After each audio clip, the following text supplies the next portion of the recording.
la vinculación fue, o sea, siendo yo muy joven, tenía 25 años cuando ingreso como contador general del Centro Editor de América Latina.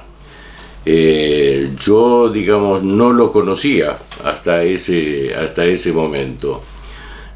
Bueno, me tomaron examen Boris con 3 miembros del directorio y bueno, y después, o sea, a partir de ahí ingresé especialmente en los primeros tiempos, que fue aproximadamente un año que me llevó ordenar la contabilidad del Centro Editor, que era una empresa muy jovencita, o sea, con un enorme potencial y una capacidad espectacular, pero que en ese momento estaba en convocatoria de acreedores, ¿sí? Cuando yo ingreso, o sea, ingreso también para resolver esa convocatoria de acreedores con, digamos, toda una masa que se hizo todo un plan para resolverlo en varios años. Y bueno, y digamos, a lo largo de unos años, que no recuerdo cuánto, fue resuelto ese problema, ¿no? Bueno, o sea, a partir de más o menos un año de estar yo dentro del Centro Editor, había algún problema en el manejo financiero de las finanzas del Centro Editor.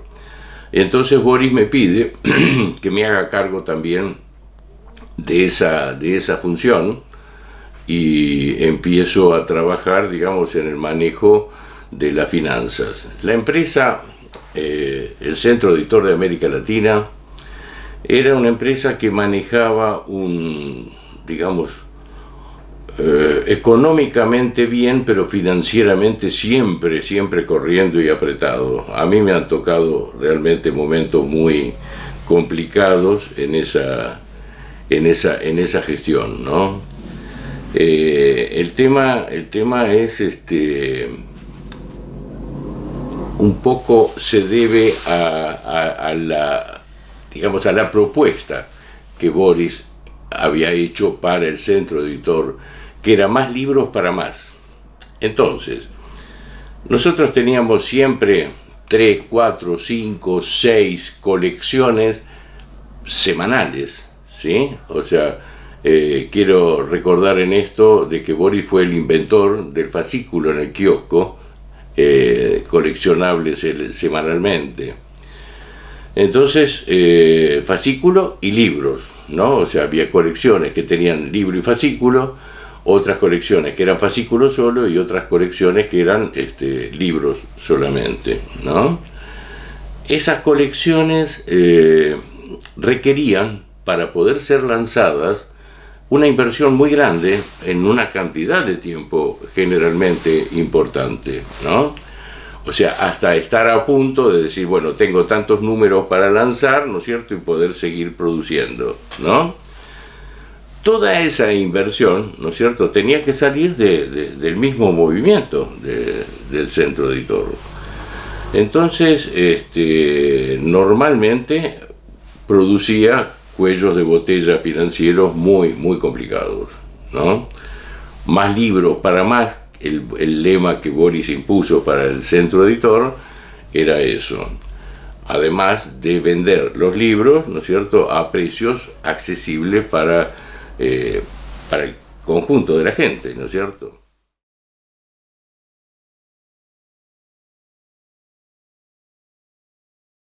Yo ingresé en octubre de 1970. Octubre de 1970. Y bueno, fui, o sea, digamos, como mencionaba recién, fui contador general, gerente financiero, y además, no recuerdo si al año o 2 años, y hasta el final, fui también miembro del directorio, o sea, fui director del Centro Editor.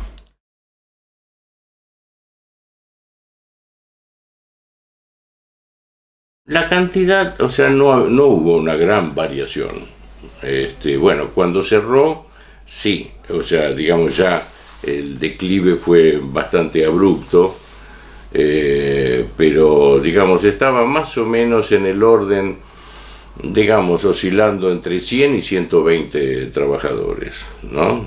Entre la administración, los depósitos, digamos así, los colaboradores y todo eso.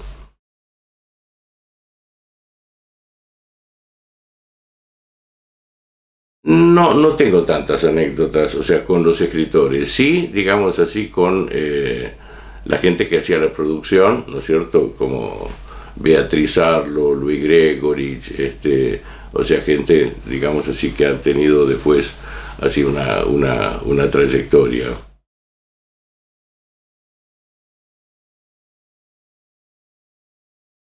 En cuanto al lanzamiento de colecciones, yo te diría que fue los primeros 5, 6, 7 años, ¿no es cierto?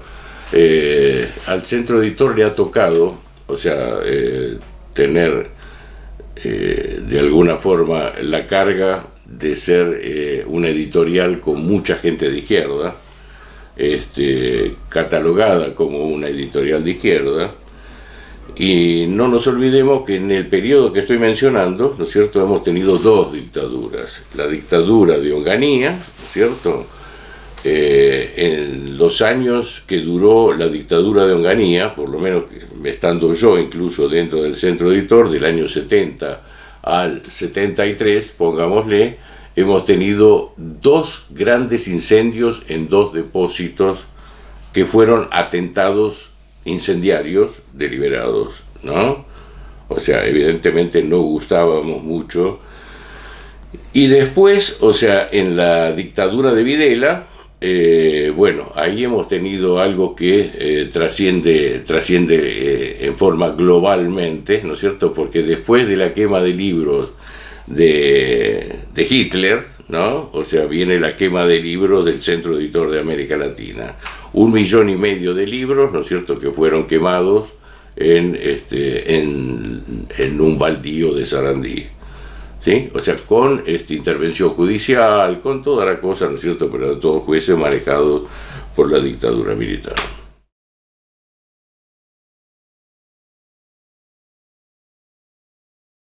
Vos imaginate 1,5 millones de libros, estoy contando la quema. Y algo parecido, ¿no es cierto?, fueron las quemas de los dos depósitos, ¿no es cierto?, en dos momentos distintos, dos depósitos fueron incendiados. Y cantidades, ¿no es cierto?, de libros y fascículos, ponele cerca de 1 millón. ¿Cuál era el tema? ¿No es cierto? Especialmente en el tema de los fascículos, siempre hacíamos una demasía, ¿no es cierto?, porque esos fascículos después terminaban en tomos encuadernados de las colecciones, el tomo 1, 2, 3, ¿sí?, que se vendían a crédito, ¿tá? Entonces eso era un respaldo económico, ¿no es cierto?, que nos permitía, tenía un flujo que era mucho más lento del ingreso de esa parte, pero digamos de alguna manera representaba, digamos, en la continuidad representaba un apoyo económico muy importante. Al faltar eso, nos producía un colapso financiero, ¿no? O sea, que hemos tenido que enfrentar, digamos, en uno de ellos se produjo el cierre de todas las cuentas a nivel bancario. Pero ubiquemos en dónde estamos. Por ahí estamos 75, 76, ¿no es cierto?, dictadura militar, nueva ley de entidades financieras, ¿sí?, o sea, que está pesando hoy todavía en la Argentina. Con esa nueva ley de entidades financieras, uno de los objetivos era la desaparición de las cooperativas de crédito que estaban diseminados a lo largo y ancho de la Argentina, ¿sí? Esas cooperativas de crédito de alguna forma cumplían una función que los bancos no cumplían, ¿no? O sea, digamos, los bancos para las empresas en ese momento tenían así formas rigurosas, ¿no es cierto?, que las cooperativas permitían con otra laxitud. Lo que el documento, en vez de ser cheque, se llamaba orden de pago, ¿tá? Y eso nos permitió a nosotros, por ejemplo, con las cooperativas, cuando tuvimos el cierre de cuentas, abrir en cooperativas, ¿no es cierto?, en la zona de Once, especialmente la cooperativa La Central, que era una cooperativa, una de las cooperativas que formó después el Credicop actual, ¿no? Bueno, o sea, los problemas eran muy grandes. Había que bancarlos y un manejo financiero muy complejo y muy heterodoxo, por llamarlo de alguna forma, ¿sí? O sea, no ceñido a las computadoras de hoy, ¿no es cierto? Como había que tener mucha flexibilidad en el manejo, especialmente porque en ese momento una de las formas de financiarse era a través de cheques diferidos. Antes de que se reglamenten los actuales cheques diferidos, ¿no? O sea, se hacían cheques, ¿no es cierto?, con fecha diferida, y esa era una forma muy importante de financiarse, porque, digamos, el centro editor manejaba cifras de cierta importancia, ¿no?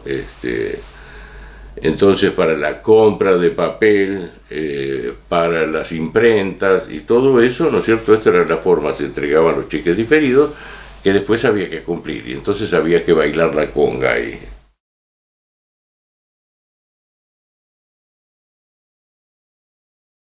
Bueno, el tema es o sea, Boris Spivakov fue nombrado en el gobierno de Frondizi, por Ricieri Frondizi, que era el rector de la universidad, como gerente general de Eudeva, ¿sí? En Eudeva, en los años que estuvo Boris, o sea, cumplió una tarea ciclópea, gigantesca, ¿sí?, en cuanto a la difusión de cultura, ¿no es cierto? Tal es así, ¿no es cierto?, que bueno, no se conocía nada parecido a tantas publicaciones, tanto trabajo puesto, ¿no es cierto?, en la cultura, ¿no? Y el tema es, ¿no es cierto?, que, o sea, Boris contaba en ese momento, por eso los problemas financieros del centro editor, contaba con que eso, digamos, lo manejaba el Estado. O sea, los fondos venían del Estado. Entonces, en función de que sacamos tal colección, ¿no es cierto?, estaba la plata para hacerlo.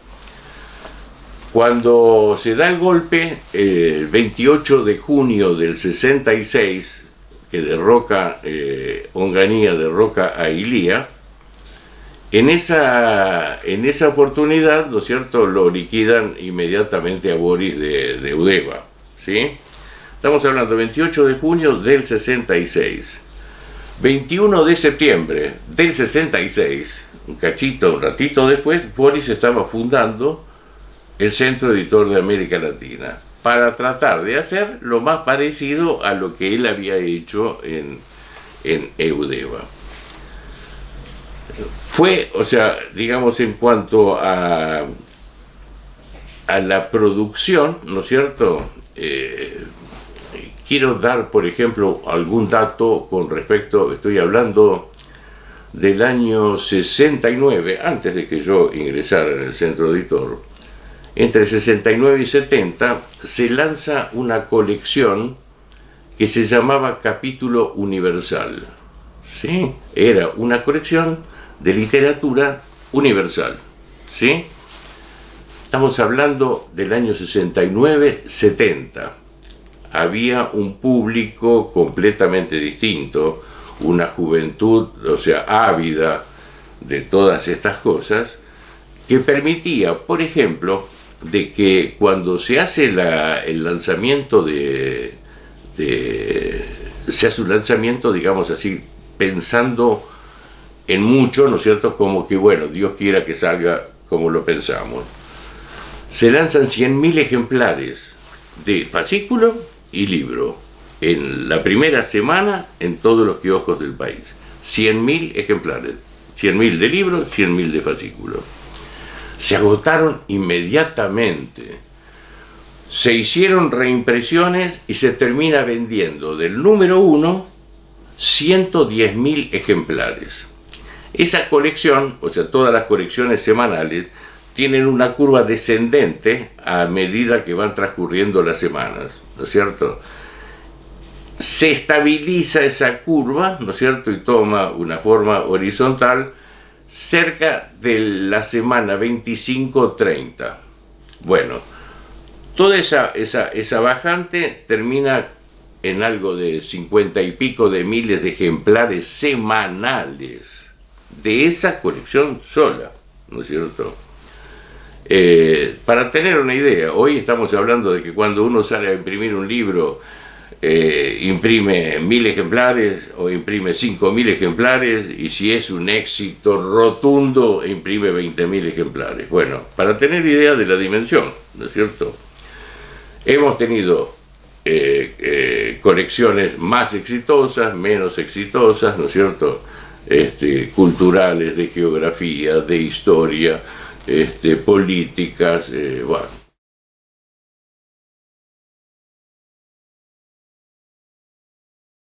Recuerdo un atlas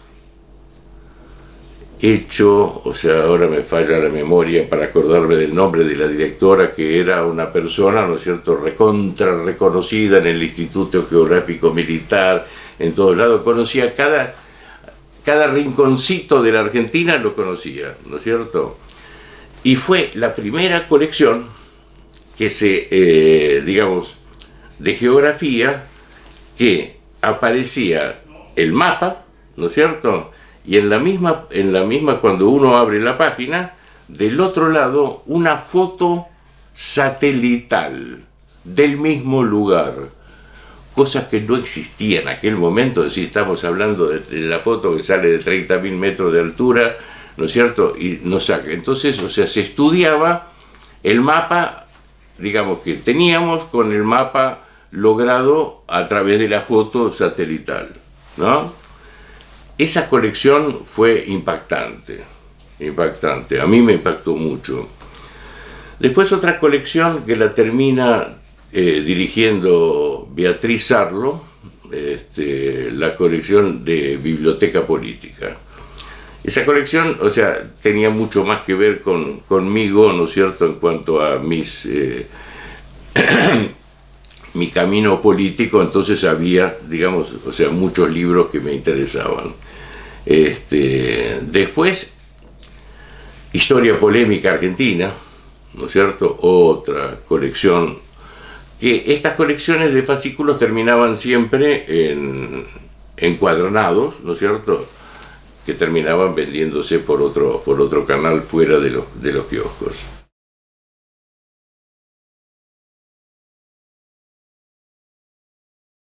Hay varios. Uno fundamentalísimo, Menem. Se llama Menem. La destrucción que ha hecho de la industria, que ha hecho toda la destrucción que hizo Menem. Bueno, la destrucción que ha hecho de la industria editorial era pavorosa, ¿sí? Tal es así que nosotros, que éramos casi la mosquita blanca, que teníamos la convicción, y por convicción imprimíamos acá en la Argentina. Pero había las grandes editoriales, todas imprimían en Brasil, imprimían en Chile, ¿no es cierto?, imprimían en otro lado, no imprimían acá.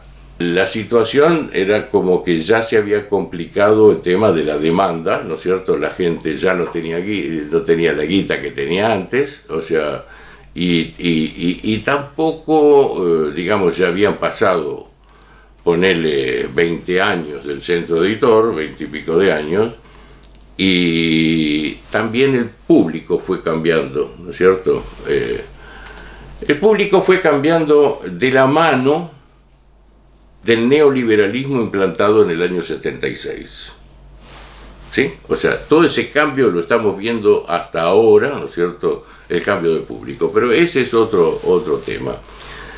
Otro motivo por el cual el centro cierra, bueno, ese es el principal, ¿no es cierto?, de que ya se fue achicando abruptamente, a punto tal de que en los últimos años había mucha dificultad para pagar los sueldos, había mucha dificultad para actualizar los sueldos. En mi caso personal, yo soy contador público, ¿no es cierto? Dije, bueno, busco alguna otra alternativa, ¿no es cierto? Para no, viendo como que esto no me animaba a pensar en colapso, pero sí me animaba a pensar, ¿no es cierto?, de que esto iba a ser largo o malo, ¿no es cierto? Entonces busqué otras alternativas y bueno, puse mi propia empresa en otra actividad.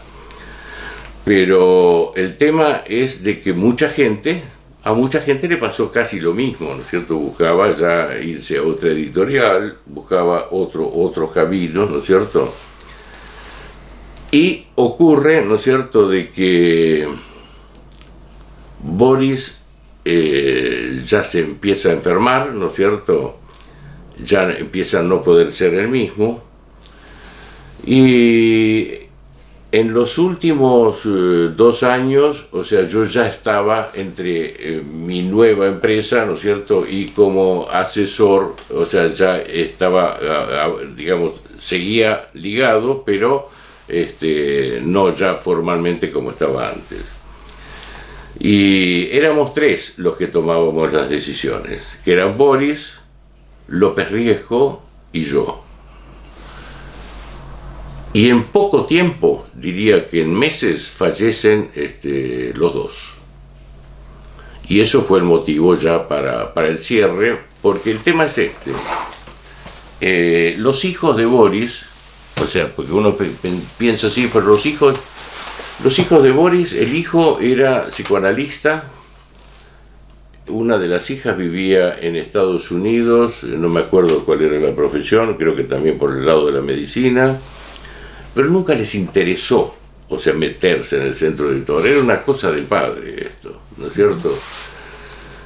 Entonces, nunca quisieron agarrarlo. Cuando fallecen Boris y López Riesco, el único que tenía poder sobre la empresa era yo. Y digamos, o sea, una cantidad de, no voy a dar nombres, ¿no es cierto?, de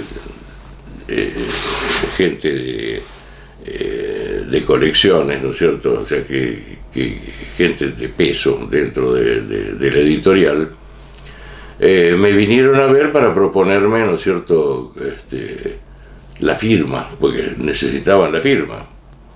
Y el tema es, o sea, como que yo no le veía ningún resultado. Además, o sea, yo les dije, o sea, para dar la firma tengo que hacerme cargo yo de todo, ¿no es cierto? Pues si voy a firmar no es para que me traigan un librito y lo firme, ¿no es cierto?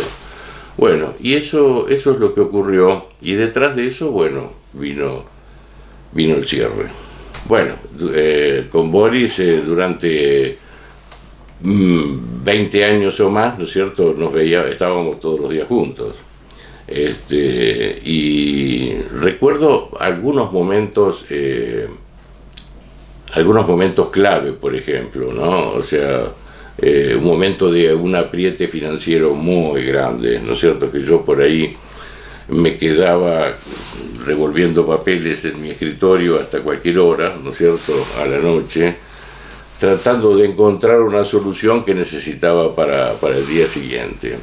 Y me acuerdo que en una oportunidad él se había ido inquieto a su casa, y entonces, o sea, me llama para encontrarse conmigo al día siguiente. Y ese día siguiente, no me acuerdo qué día era, ponerle que fuera un sábado, un domingo, una cosa así, y yo le dije, bueno, yo me voy a correr a los bosques de Palermo. Dice, bueno, fenómeno, te voy a ver allá, ¿no es cierto? Y bueno, o sea, me encontré con él ahí en los bosques de Palermo.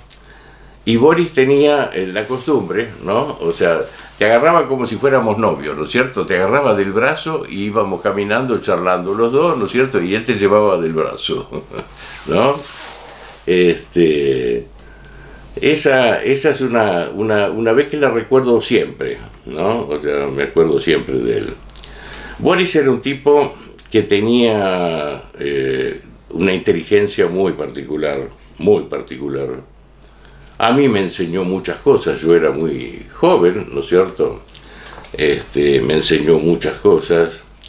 Tenía un gran sentido del humor, ¿no es cierto? Un humor irónico, un humor ácido a veces, y siempre tenía algún chiste para contar, ¿no? Y entonces él decía, bueno, o sea, ahora llegó la hora de que me van a tener que aguantar los chistes malos que voy a contar yo, ¿no es cierto? Pero bueno, durante 20 años he tenido muchas experiencias con Boris. Lo tengo, o sea, Boris fue para mí, en algunas cosas, ¿no es cierto? Fue una persona que me enseñó muchas cosas y casi como un padre en un momento determinado, ¿no? O sea, yo lo tenía como una referencia. Muchas veces, ¿no es cierto?, con Boris hemos discutido, porque, por ejemplo, me llamaba a la oficina, Boris era un tipo que vos lo veías por la calle y siempre tenía un bloccito tamaño esquela y la virome. El tipo iba trabajando con la cabeza permanentemente, ¿no? E iba por la calle, vos lo veías y estaba Boris escribiendo en la calle, ¿no? Escribía. Y tenía todos los papelitos, recortaba el papel y lo ponía abajo y tenía un montón de papeles y después te buscaba para hablar con vos lo que había armado, ¿no es cierto? Y entonces me contaba, ¿no es cierto?, de que estaba trabajando con tal y él estaba haciendo los números y tenía todo un desarrollo de proyecciones numéricas y todo eso de una nueva colección, ¿no? Y entonces, ¿por qué me decía, me querés y todo eso? Porque estaba ablandando, ¿no es cierto? Porque sabía que yo estaba loco, ¿no es cierto?, con los quilombos financieros, y entonces él me decía, bueno, vamos a sacar tal colección, que es así, porque fíjate, en la proyección, si gastamos tanto en publicidad, esto va a dar como que la venta del número 1 va a ser tal, y la proyección después va a ser tal. Y yo le decía a Boris, tenemos un quilombo bárbaro, esto requiere inversión. Y bueno, eso era Boris, ¿no es cierto? Y eso era Denaro, ¿no es cierto?, que le decía al final, y bueno, metele, Boris. Y así salían las colecciones.